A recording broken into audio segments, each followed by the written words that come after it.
Hello, welcome this video lecture. आज हम इस वीडियो लेक्चर में क्या पढ़ने वाले हैं।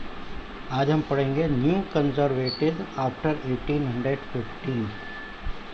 आपके दिमाग में एक सवाल आया होगा, एक क्वेश्चन आया होगा कि 1815 के बाद कंजर्वेटिव न्यू फॉर्म में कैसे आया, है ना। तो आपको मैंने बताया था कि जो नेपोलियन थे वो वाटरलू की वॉर में 1815 में डिफीट हो गए, हार गए, ठीक है।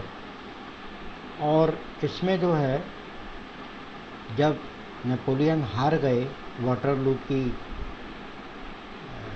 वॉर में, तब एक ब्रिटेन, प्रूशिया और रशिया जो यूरोपियन पावर्स थी, उन्होंने मिल करके जो है एक कहना चाहिए ट्रीटी की, वियना नाम की जगह पर। उसको ट्रीटी ऑफ वियना कहा जाता है, ठीक है। तो अब सबसे पहले आप ये समझिए कि हु आर कंजर्वेटिव्स। कंजर्वेटिव्स हैं कौन। तो आपने 9th क्लास में फ्रेंच रेवोल्यूशन में पढ़ा होगा, कंजर्वेटिव्स, लिबरल्स, रेडिकल्स, ठीक है। तो आप रिकॉल करिए, मैं आपको बता रहा हूँ कि कंजर्वेटिव्स वो लोग थे जो ट्रेडिशनल इंस्टीट्यूशन जो सोसाइटीज़ के थे उनको प्रिजर्व करने के फेवर में थे, ठीक है। अब ट्रेडिशनल इंस्टीट्यूशन क्या होते हैं? मोनार्की होती है, ठीक है, फ्यूडल स्ट्रक्चर होता है, ठीक, चर्च हैं। ये जो ऑर्डर था सोसाइटी का, उसको प्रिजर्व करने के या कंटिन्यू करने के फेवर में था, ठीक है। दूसरा पॉइंट, मॉडर्न ऐसा नहीं था कि वो ट्रेडिशनल इंस्टीट्यूशन को ही रखना चाहते थे, बल्कि एक चीज़ और थी। वो क्या चाहते थे कि इसके साथ साथ मॉडर्नाइजेशन और मॉडर्न प्रिंसिपल जो थे उनको भी अडॉप्ट करना चाहते थे, ठीक है। क्यों करना चाहते थे अडॉप्ट? इसके पीछे एक रीज़न था। रीज़न क्या था? ताकि उनके जो ट्रेडिशनल इंस्टीट्यूशंस हैं वो और स्ट्रांग होकर के कंटिन्यू रहें या वो चलते रहें। इसमें मॉडर्न आर्मी और एफिशिएंट ब्यूरोक्रेसी। एफिशिएंट ब्यूरोक्रेसी, अब ब्यूरोक्रेसी का मतलब होता है वो डिपार्टमेंट जो कि रूलर का जो है वो रूल चलाता है, जो कानूनों को लागू करता है, ठीक है, वो कहलाता है ब्यूरोक्रेसी। और ब्यूरोक्रेसी जितनी एफिशिएंट होगी उतना ही रूल बढ़िया होगा, ठीक। और आर्मी जो है वो मॉडर्नाइज की जाए, वो इसके फेवर में थे, ठीक है। अब पॉइंट आता है जो मैंने आपको थोड़ी देर पहले बताया था। 1815 में नेपोलियन जो था वो वाटरलू के वॉर में हार गए, ठीक है। अब वाटरलू की वॉर जो हुई 1815 में, तो यूरोपियन पावर्स ने मिलकर के नेपोलियन को हरा दिया। अब यूरोपियन पावर्स कौन कौन सी थी? ब्रिटेन, ऑस्ट्रिया, प्रूशिया और रशिया, ठीक है। ये जो थी यूरोपियन पावर्स थी, क्लियर। अब जब नेपोलियन हार गए 1815 में, उसके बाद जो यूरोपियन पावर्स थी वो वियना नाम की जगह पर मिली। उन्होंने एक मीटिंग बुलाई वियना में। वियना एक जगह है और इसलिए इसका नाम जो है वो वियना कांग्रेस कहा जाता है, ठीक है, क्योंकि जो मीटिंग थी वो वियना में बुलाई गई थी, ठीक है। अब ये जो मीटिंग थी इसको हम वियना कांग्रेस के नाम से भी जानते हैं, ठीक है। आप अगर बुक में पढ़ो कि वियना कांग्रेस पढ़ोगे तो आप ये कहोगे सर ने तो हमें मीटिंग इन वियना बताया, ये वियना कांग्रेस क्या है? तो बेटा meeting in Vienna, Vienna Congress एक ही चीज़ है, ठीक है। तो वियना कांग्रेस जो थी उसको ऑर्गेनाइज किया था ऑस्ट्रियन चांसलर ड्यूक मैटरनिक। देखिए, ड्यूक मैटरनिक का नाम याद रखिएगा क्योंकि इनका नाम आगे भी आपके इस लेसन में आएगा, ठीक है। तो ड्यूक मैटरनिक का नाम आप मत भूलिएगा, ठीक। अब जो मैंने अभी आपको बताया कि वियना नाम की जगह पर एक मीटिंग बुलाई, वियना कांग्रेस जिसे कहा जाता है, वहाँ पर ट्रीटी ऑफ वियना एक समझौता हुआ, एक संधि हुई, क्योंकि वियना में हुई तो इसलिए इसका नाम वियना, ट्रीटी ऑफ वियना, और 1815 में हुई तो इसको हम कहते हैं ट्रीटी ऑफ वियना इन 1815। तो इसमें ब्रिटेन, ऑस्ट्रिया, प्रूशिया और रशिया ये कंट्री शामिल हुए, और नेपोलियन बोनापार्ट जो फ्रांस के रूलर थे वो भी इसमें उन्होंने पार्टिसिपेट किया। ठीक है। ट्रीटी ऑफ वियना में सबसे पहला काम क्या किया, बोरबोन डायनेस्टी जो है उसको वापस लाया गया। Is that clear? अब बोरबोन डायनेस्टी क्या थी, आपने फ्रेंच रेवोल्यूशन में पढ़ा होगा। ये जो किंग लुइस 16 थे वो बोरबोन डायनेस्टी से रिलेटेड थे। ठीक है, जिन्हें हटा दिया गया था फ्रेंच रेवोल्यूशन के समय में। तो इसलिए उस बोरबोन डायनेस्टी को दोबारा से लाया गया, पहली चीज़। दूसरा, फ्रांस ने जो टेरिटरीज को वॉर्स में हरा दिया था वो जो है टेरिटरीज वापस ले ली गई। ठीक है, तो इसीलिए कहा गया France lost its territories annexed under Napoleon. तो जो वॉर होती है, जब उसमें कोई हार जाता है तो उसकी जो है टेरिटरीज को मिला लिया जाता है। तो उसको एक हिस्ट्री में एक वर्ड आता है मिला लेने को, एनेक्स्ड। ठीक है, आपने पढ़ा भी होगा, और नहीं पढ़ा तो उसको नोट कर लो, आपके काम में आएगा। ठीक है। दूसरा, फ्रांस अब इन फ्यूचर में फ्रांस अपनी टेरिटरीज को या अपने किंगडम को ना बढ़ा सके, इसके लिए कुछ स्टेप्स लिए गए। ठीक है, अब स्टेप्स क्या क्या लिए गए वो देख लीजिए। स्टेप्स ये लिए गए कि फ्रांस की जो बाउंड्री थी, ठीक है, जो फिजिकल टेरिटरीज की जो बाउंड्रीज थी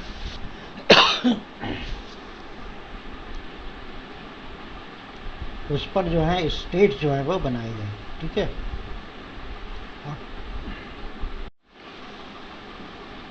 तो जो टेरिटरीज थी, अभी मैंने बताया ना आपको कि फ्रांस के एक्सपेंशन को रोकने के लिए उसकी बाउंड्रीज पर कुछ स्टेट्स बना दिए गए। तो वो जो स्टेट्स जो थे वो ऑस्ट्रिया, रशिया, प्रूशिया को दे दिए गए। ठीक है, अब ऐसा क्यों किया गया, ताकि अगर फ्रांस किसी कंट्री पर अटैक करता है तो पहले वो टेरिटरीज पर उसको क्रॉस करना पड़ेगा और उतनी देर में उस पर जो है कंट्रोल कर लिया जाएगा। ठीक है, तो इसलिए जो है फ्रांस के बॉर्डर पे डिफरेंट जो थे स्टेट्स बना दिए गए। ठीक है, कंजर्वेटिव रिजाइम वॉज इस्टेब्लिश्ड। अब जो रिजाइम थी, रिजाइम माने रूलर किंगडम जो थी, जो उस समय इस्टेब्लिश की गई थी, वो ऑटोक्रेटिक थी। ऑटोक्रेटिक समझते हो ना? ऑटोक्रेटिक का मतलब होता है कि वो रूलर जो अपनी क्रिटिसिज्म को, अपनी बुराई को टॉलरेट ना कर सके। ठीक है, इसलिए उन्होंने क्या किया, सेंसरशिप लगा दी। सेंसरशिप का मतलब यह है कि जो भी काम होगा वो गवर्नमेंट की परमिशन से होगा। विदाउट गवर्नमेंट की परमिशन से कोई काम नहीं होगा।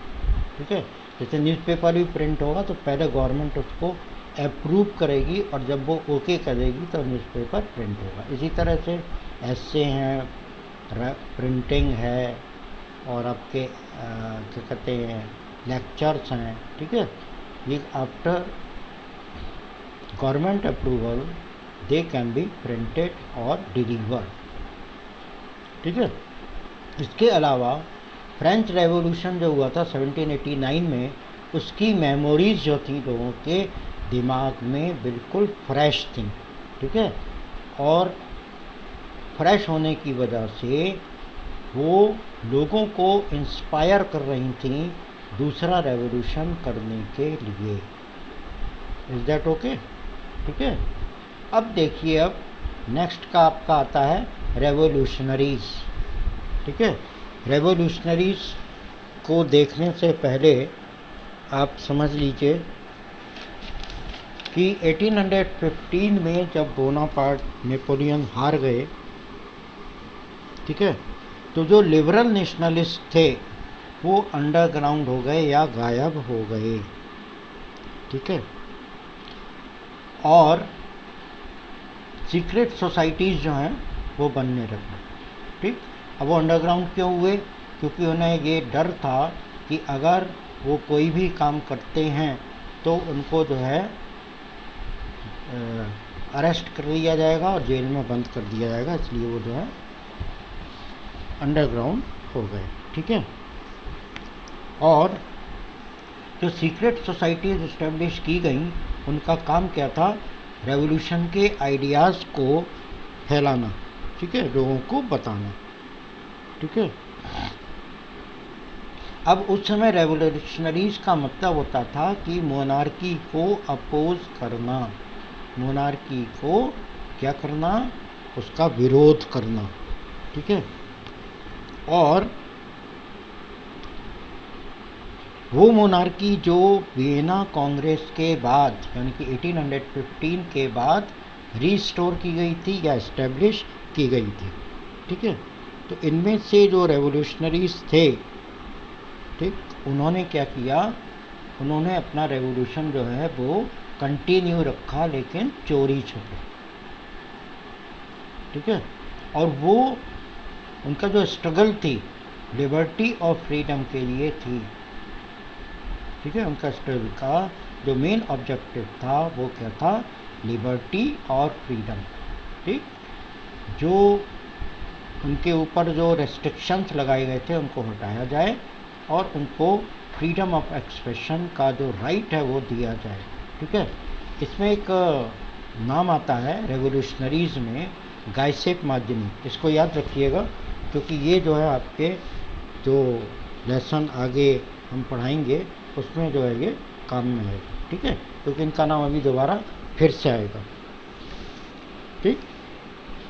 गाइसेप मार्जिनी जो थे वो जेनेवा में 1807 में इनका जन्म हुआ था और सीक्रेट सोसाइटी के ये मेंबर थे, ठीक है।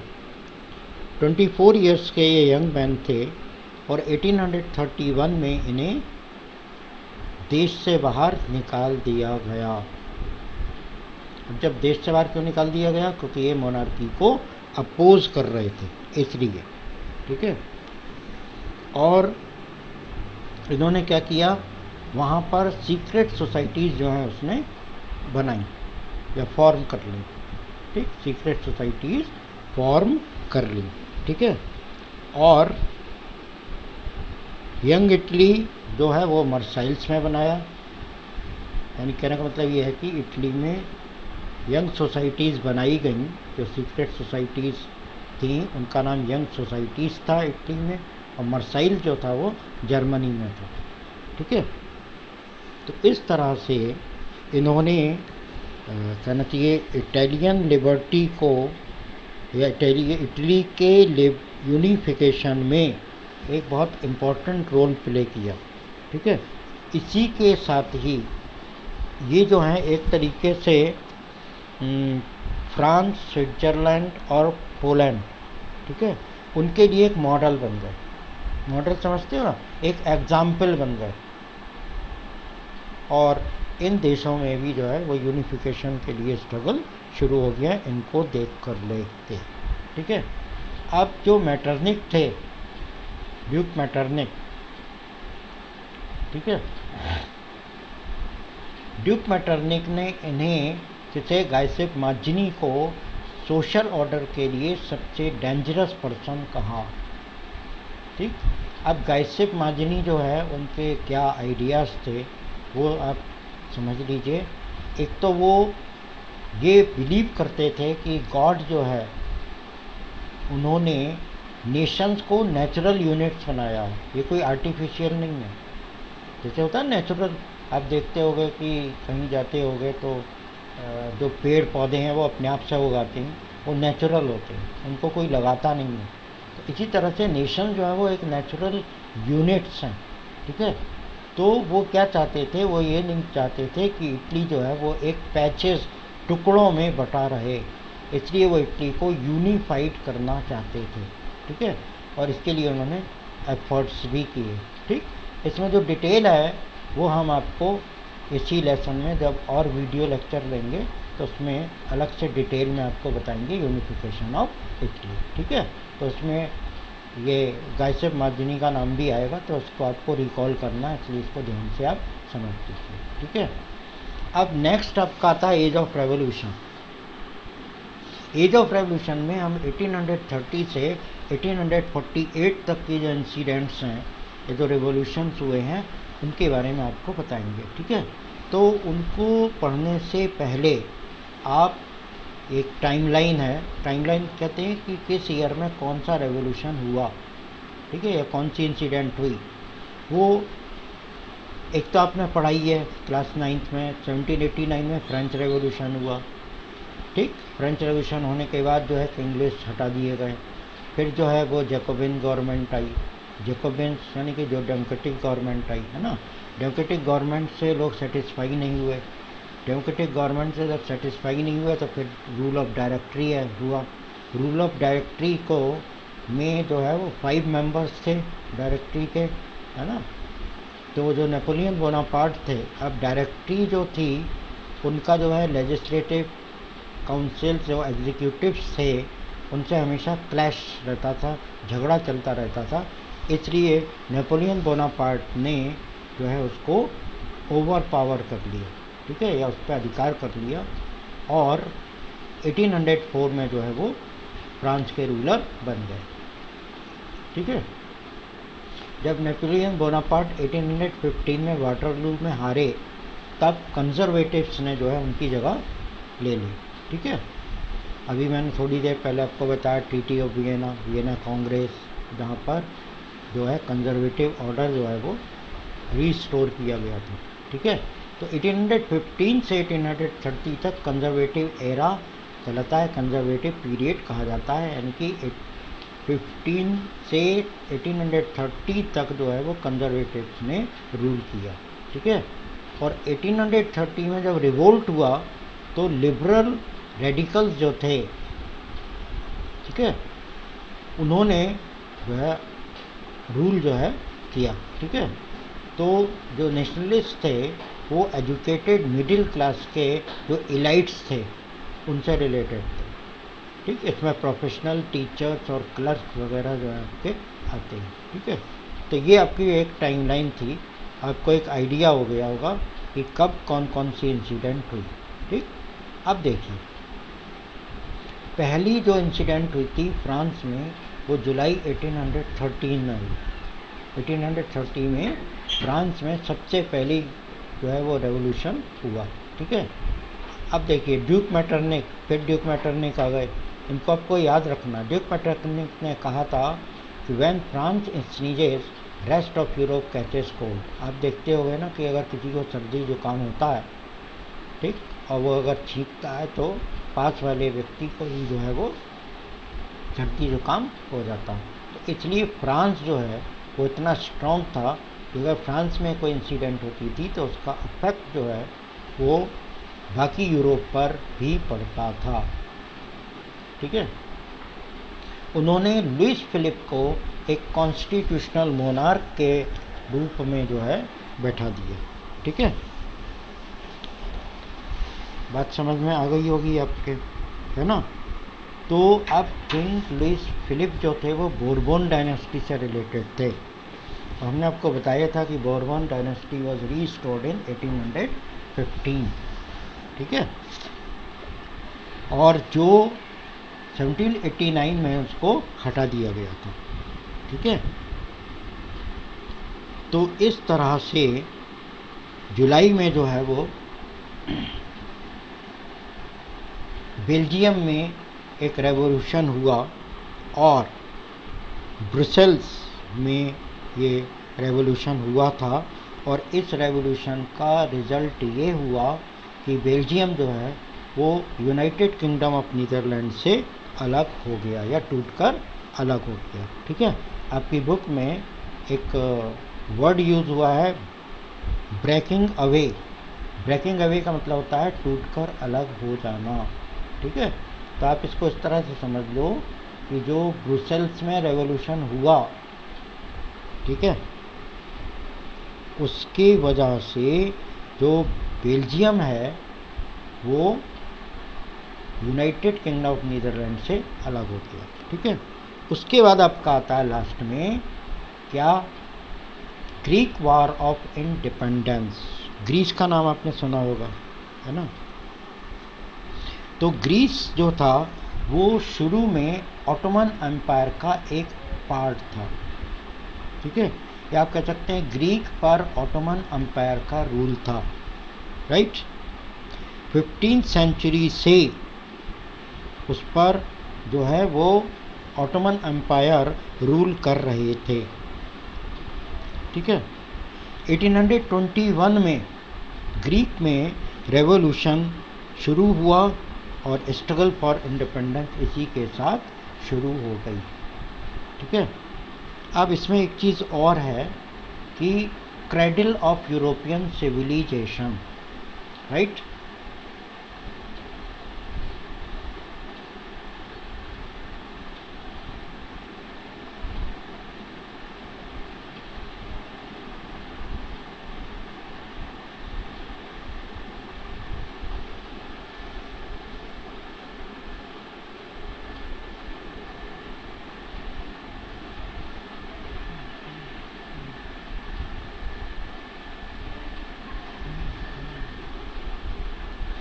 तो cradle of European civilization, cradle माने स्टार्टिंग, बिगनिंग। यूरोपियन सिविलाइजेशन की जो है वो स्टार्टिंग जो है वो ग्रीस से हुई थी। ठीक है, तो इसीलिए ग्रीक को जो है वो यूरोपियन सिविलाइजेशन का क्रेडल कहा जाता है। ठीक है, बिगनिंग पॉइंट या स्टार्टिंग पॉइंट आप कह सकते हो। ठीक है, अब देखिए इसमें हुआ क्या कि जब स्ट्रगल शुरू हुई इंडिपेंडेंस के लिए, तो जो नेशनलिस्ट थे ग्रीस में, उन्हें जिन ग्रीक्स को बाहर निकाल दिया गया था उनका सपोर्ट मिला, पहली चीज़। ठीक है, और इसके अलावा जो कहना चाहिए कि जो यूरोपियंस थे, वेस्ट यूरोपियंस, जिनकी सिंपैथी थी या जो ग्रीस के को लाइक करते थे, उनका भी सपोर्ट उनको मिला। ठीक है, और इस तरह से ये जो स्ट्रगल थी वो एक मुस्लिम एम्पायर के अगेंस्ट में थी। तो ऑटोमन एम्पायर थे वो एक तरह से मुस्लिम एम्पायर थे, उनके अगेंस्ट में जो है उन्होंने स्ट्रगल फॉर इंडिपेंडेंस शुरू की। ठीक है, इसमें एक इंग्लिश पोएट लॉर्ड बायरन का नाम भी आता है। तो लॉर्ड बायरन ने फंड इकट्ठा किया और बाद में जो है वो वॉर में चले गए। ठीक है, या युद्ध करने के लिए चले गए थे। लेकिन वहाँ पर क्या हुआ, 1824 में उनका जो है डेथ हो गई फीवर की वजह से। ठीक, और आखिर में ग्रीक जो है वो इंडिपेंडेंट हो गया। और इंडिपेंडेंट होने के बाद या इंडिपेंडेंट से पहले एक ट्रीटी हुई कॉन्स्टेंटिनोपल नाम की जगह पर 1832 में, जिसे ट्रीटी ऑफ कॉन्स्टेंटिनोपल कहा जाता है। ठीक है, तो कॉन्स्टेंटिनोपल में जो ट्रीटी हुई थी, वहाँ पर उस ट्रीटी के अंडर में क्या हुआ, उस ट्रीटी के अंडर से according to that treaty Greek was declared independent country. ठीक है, तो इस तरह से ग्रीक जो है वो इंडिपेंडेंट कंट्री डिक्लेयर हो गया। ठीक, तो early that's all for today. Stay connect with us. Thank you.